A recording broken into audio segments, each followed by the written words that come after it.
Hey, what's going on, y'all? This is Ricardo Bilazar. Welcome back to Lessons with Ricardo, and I am excited to teach you this today. Today, you're going to be learning how bad guys actually use your DNS to hack your system.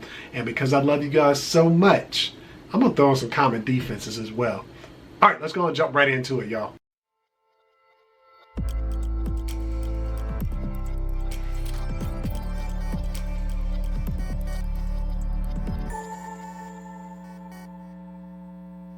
All right, now, disclaimer, these techniques are real and they still work today on many sites you may come across on the web. Now, so because of that, please use this for educational purposes only or to actually make the world a safer place. Also, this is an intermediate to advanced level video. So if you are not familiar with DNS, I ask you to go back and look at some of my previous videos where I set up DNS authoritative servers and walk you through some of the protocol itself. But either way, if you're here, you want to continue on, let's go and get into it. So DNS servers are easy targets, but the real question is why? Why are they so easy? Well, majority of the time, DNS servers are actually hosted in what we call the DMZ, or demilitarized zone. So that is actually a portion of the network we have to make accessible to the rest of the world over the internet. Therefore, it can't really be secured. There are no firewalls before it gets there, but there are things we can do to make it more secure. And that's the whole goal here, right? Is you can't get perfection, but you can get as close to it as possible. So actually, before I go further, let me give you a real scenario here, or at least an ideal of a scenario. Let's imagine you have a web application. It's going to be hosted on the internet, right? The whole point is to offer some kind of service to people. Now, with this web application, let's say it's a real estate. On this application, you have the domains or URLs specifically that you are hosting so other people can access information. So let's say a common one that may be used for real estate would be listings.homes.com. I'm just making this up. Or even just the basic www.homes.com, and lastly maybe postings where they're posting information. .homes.com. But either way, these are domain URLs that you as a provider or as a company, you're okay with having on the web and you want people to know about it. Well, bad actors are going to use our DNS server to find out all the domains we don't want to be seen by everyone. The ones we go through a lot of trouble to disguise or hide for whatever reason, but our DNS has to know about it. And let's be real, that's probably bad configuration to start with, but we're all learning and growing as we go through this journey. And in fact, you will probably still run into organizations that are hosting in the manner where they have these not so public URLs accessible through their DNS in the DMZ.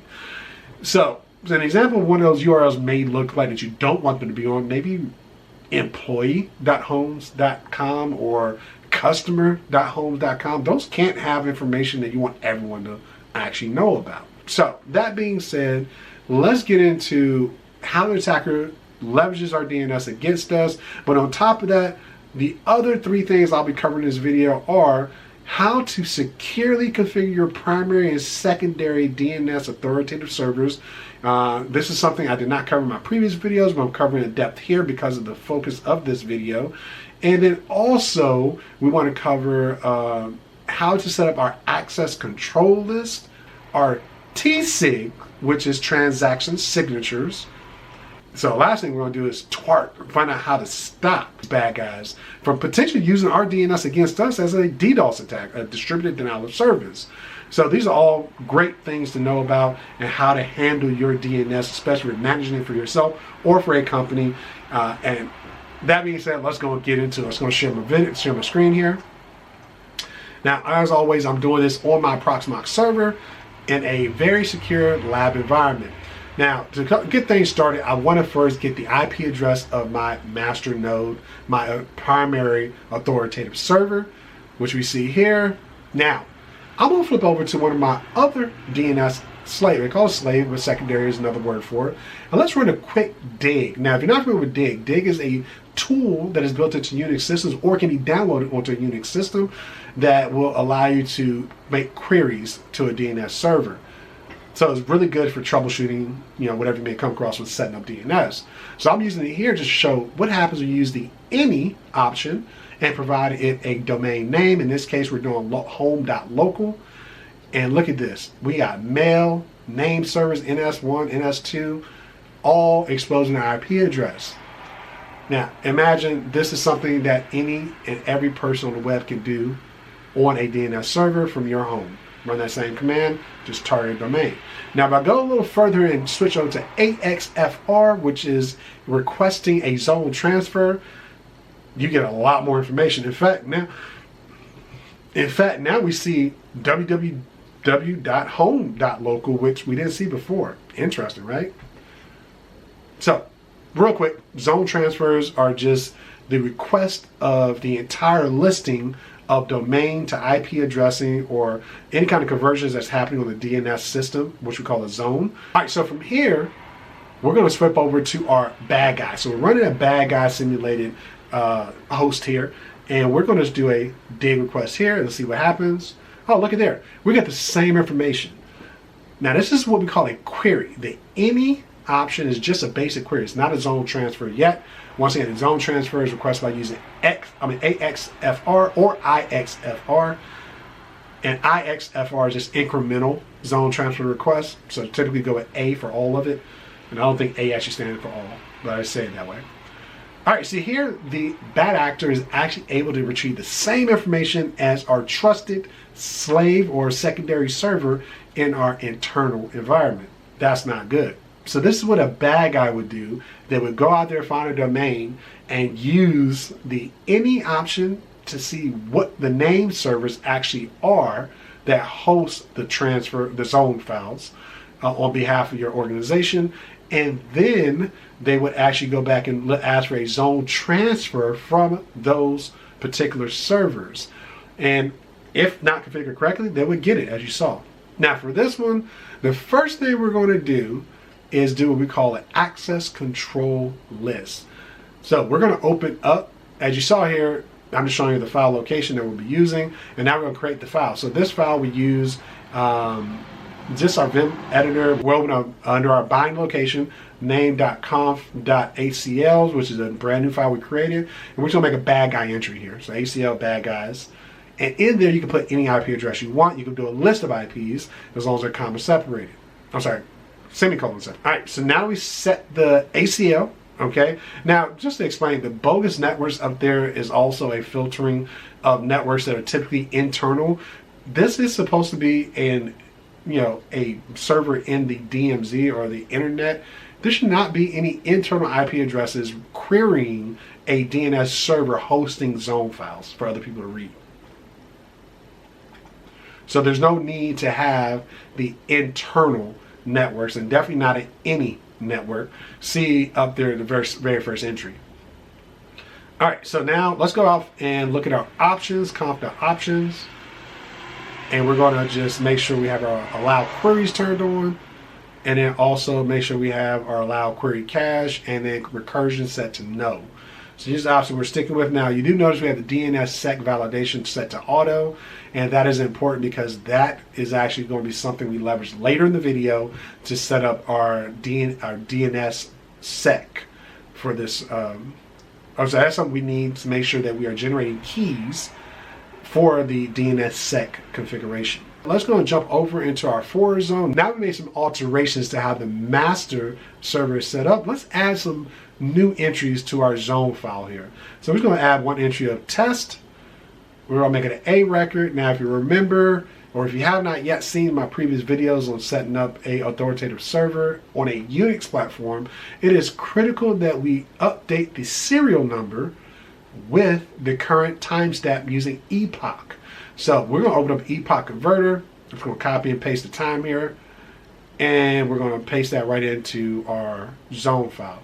Now, the reason why we do this is because the zone file does not really register as quickly as we want without a serial number being updated, which treats it, it's obviously a timestamp, and it treats it as such.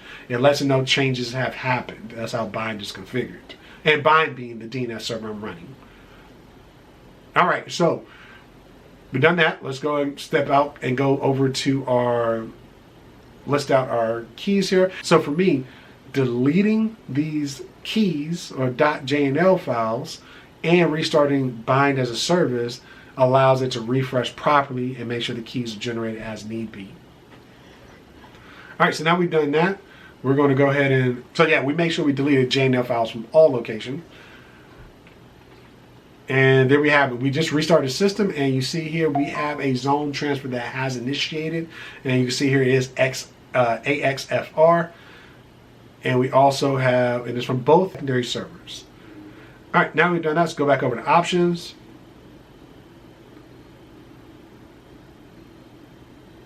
We're going to make some slight changes here. So instead of allowing anyone to query, we're going to say no query. Now, if you remember, the query is when we ask for we gave the any operator or any option when doing the dig command, and that's just requesting a query. Now, when you think about it though, how often would a secondary node, secondary server need to query a primary? They don't have to do that. They request zone transfers. Querying is what you do as an end user trying to identify an IP address using a domain name. So we don't need it, so we take it out. At least this is the best way to configure your DNS servers themselves.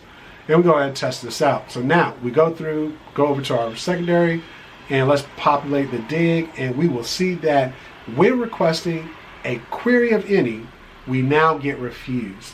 Now let's go and test this, the other secondary as well to make sure it works. I'm sorry, let's test for the bad guy. All right, so now let's go to the bad guy node to see if this works here. And of course, it does not, it's refused, okay? And I apologize, we don't have to use any here, it's just any query itself will be denied. The server, the slave servers, and the primary servers, none require the ability to answer a query. It's not needed. They're only there to host zone files.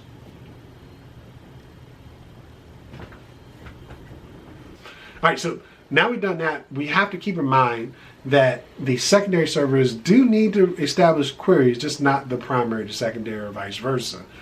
So that being the case, we still need to have queries set up on the secondary servers, and we'll show that is active by just doing the query from the bad guy node, and you see it does work. Now from here, we're going to flip over to our master node, and we're going to add one more entry because I want to continue testing just to show that the zone transfers still work between the primary and secondary, and nothing but the ability to query has been affected. So we add that in. Let's go and do our reload of RNDC, and we see here we did grab a new zone transfer at this time. And to prove that the zone transfer did work, let's go back over to our bad guy node and now put in the new domain or the new URL. And there we have it. We have a new entry is returned almost immediately, and that is great. So one change to our setup has been completed where we are limiting queries to only be answered by the secondary nodes and not by the primary server, okay? And right now, everything is still open to the secondary for other users, even the bad guy, to query. But of course, we don't want that to be the case for if they're truly a bad guy. And we're gonna get to that in a moment, how to stop people from actually querying. All right, so what we're showing here now is the bad guy trying to do a zone transfer after making alterations to the master node. Now, I will tell you there was alteration I did not capture at first, but I'll go back and show it to you in just a moment as to why that failed this time around. Let's flip back over to the master node. I'm gonna show you what section under name.conf.local controls the ability to do a transfer. And here we go. So our zone is defined. The very last entry is allow transfer. The 163, the .163 is the bad guy node. And because I made a change to show you that it can be done, I am now going to go ahead and do a dig command, and I will be doing a request for AXFR to see if the zone transfers still now work again, and they do. So that goes to show you, as long as you have a entry on allow transfer under your zone policies, then any person in that listing, any IP address in the listing or server name is going to be able to request a zone. But of course, I did not alter the rule under options that cancels out the ability to query. So it still cannot query from the bad guys. All right, we're going to go over to our secondary servers and continue to configure the way we expect our primaries and secondaries to act in the case of using DNS, just to make it more secure. Now for this, we don't need to do zone transfers from a secondary. So the zone transfer only makes sense from the primary, not from the secondary.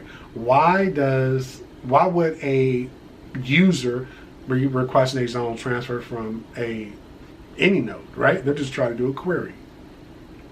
So in that case, we're going to change the setting on both of our secondary servers.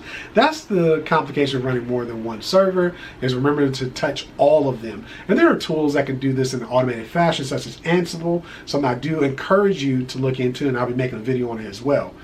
All right, now we've done that, let's go back over to our master server and change our allow transfer by removing the bad guy entry. All right, so by doing that, we have now remove the ability for the bad guy to do a zone transfer. Now we're going to make sure that nothing else is broken. We're going to address this by checking to make sure our secondary servers are running as expected, and make sure the first and the second one can request the zone transfer, and it looks like it did work. Flip back over to our bad guy. Now we'll just show that the zone transfers do no longer work. And yes, we have the failed transfer as we showed before. And in fact, we are going to try each and every server, the primary and secondaries, and none of them work. So everything is working as expected. Just one more piece of advice on how to secure your DNS. Lastly, I'm going to show you how to use the black hole. Now, black holes are a great tactic to subdue an active DNS DDoS attack happening against your infrastructure. Basically what a black hole does is, and I'll show it here, it sends the request into a void that nothing can respond to. And it does have a slightly different error message, but it's pretty cool. So let's go and double check to make sure our bad guys is filled in properly with the proper address, and it is there with the 163. And now we just have to make sure we restart everything, make sure it is as expected.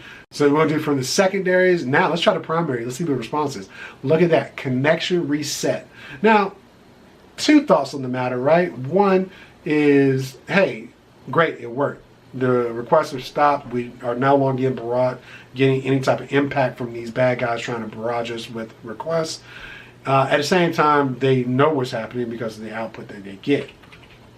But it's okay, not a big deal. It's a part of our world, right? As security experts, we take the option that is least impactful. And I'd rather stop the DDoS attack. All right, now let's look at the bad guy. Making sure that everything works for them. We should have no issues here. There we have it. We are getting a query back. Now we've done that, let's go into our TSIG. So this is the transaction signature. Why is TSIG so important? Well, TSIG is important because it allows us to control those who can request zones without having to use a very complicated IP address listing. And also there may be regulators or other organizations you have to answer to that have stringent requirements that then call for TSIG. Either the allow transfer or TSIGs do the same thing. It's just how secure do you want it to be. And TSIG uses a shared key, so a form of encryption, to actually employ a integrity check, making sure that who is requesting should be requesting that zone transfer. That being said, let's go and walk through setting this up. We have the TSIG here. We're creating our first key. Now, it is recommended you do a key per server to make it unique. In all honesty though, it will work no matter how you do it because the shared key is known by all systems involved. So if you want to make one key for all three servers, you can. One key for 5 servers, up to you. But of course, in the world of security, it is recommended 1 per server, just to reduce the surface area and the amount of work, increases the amount of work a bad actor has to do to steal all the keys. And they only have to infect 1 though, so always keep that in mind. That being said, let's create our second key here, the M-S2. Now what you notice, I'm doing all this on the master node. And it doesn't matter which node we do this on, because we're going to be copying the information across the ideal nodes anyway. So if you have one on each of the secondary, you can generate it there and then copy it over to the master, or you can do like I'm doing, make it on the master and copy it over to the secondary. Does not make a difference. What does make a difference is how you build out your file. Now what you noticed earlier is that I have this tsig file in my listing of included files. And that's something I'll be editing on each server as we go through. There we go. So on the master one, let's go back and make sure we add the include for the tsig change. That's done, we save it. And as always, I restart my DNS. Now what we're going to do is copy each of those keys to the respective servers and make a small change here, which is just identifying the server IP address, because when on the secondary nodes, it has to point back to the primary, and then vice versa. On the primary points to each of the secondary nodes. That's how it knows what the key is related and how to look for the key, where it's stored. All right, so that being said, we've done that. Now we make sure we update tsig on all of these servers. And we are looking good to go. We're going to restart everything. And of course, as mentioned before, allow transfer is the attribute or option under the zone policies that has to be modified here. So what I'm going to do is just add in the M-S1 and M-S2 into, instead of having IP addresses, and now it knows which keys to look for, which in respect tells it which servers those keys belong to when it does its lookup. Let's go ahead and try this out. Oh, we got an error here. Wasn't expecting that. So what's going on? Let's go open this up. Oh, it's saying that it's undefined ACL. That's not right, right? We defined M-S1, also M-S2. I believe it doesn't show S2 because it's just stuck on the very first error it gets. You know what? I forgot to put the word key in front of it. So now we're just going to modify this, make sure I can type right. We do key and then the name, make sure it's semicolon separated. I just add a little space. I'm very iffy about spacing depending on the language you're working with or the application. So I copied exactly as I saw it on the documentation. Let's go restart. Let's see if we got it working this time. It looked like it restarted just fine, so at least no errors there. We're going to restart all the servers, and then let's check the transfer. So we go over to our logging, look at zone transfers in the very bottom. Look at there. We show that the M-S1 and M-S2 were successful, and the messages came through as expected. All right, M-2, those were accepted and the messages were successful. Now continue our example here. I want to add one more entry to our zone file just to make sure it's a complete testing, at least in my book. So let's go and update this, and of course I would forget that we need to add the epoch. So let's go back and add the epoch to our zone file. The epoch time is a serial of numbers, what I mean. Let's go update that so it is successful. Now reload. RNDC reload, and it should have accepted. And yes, we do have new entries with the tsig keys. Now let's go to the good guy and let's try to query for that new entry here. Final, I believe is what it is. Final.home.local. There we have it. So the zone transfers are working. The queries are working to the secondary servers, but not to the master. And the bad guy has been placed into a black hole where it can no longer query to the master node at all. Now, of course, the ACLs will be applied to the secondary nodes as well, since those are the ones people would be querying on a regular basis. But either way, just wanted to show you how black hole works. And just to be clear, to apply that, we would just copy and paste ACLs to each of the servers and just have that executed on each server. All right, so here what we're going to do now is a very final step here is I've shown you a lot of these outputs. You notice the RSIG that comes in output when you're doing zone transfers. My DNSSEC is already set up, but just to remind you all how to generate the DS key. And the DS key, I look at it as the public key in a PKI infrastructure where we're generating and we're providing it to the owner of the domain, the registrar itself. And this is something they will use to validate our requests that come through on our DNS servers. Now for this, we're going to use the option built into bind. We're going to first navigate over to our keys location. So let's find what our keys are. And there we have LS. We got the keys here. Now the bind comes with DNSSEC dash, and there are a number of options you could do for this command. One option we're using now is making the DS from key. And all we do is just type in DS from key, give it the key file, and it will generate the encrypted key that we use to provide to our registrar.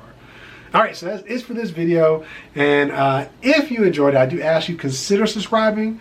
But if nothing else, I really enjoy comments. I really enjoy the feedback. And of course, throwing a like in there would help as well. And until next time, just enjoy the journey and continue to do what you do. All right. Check you later. Bye.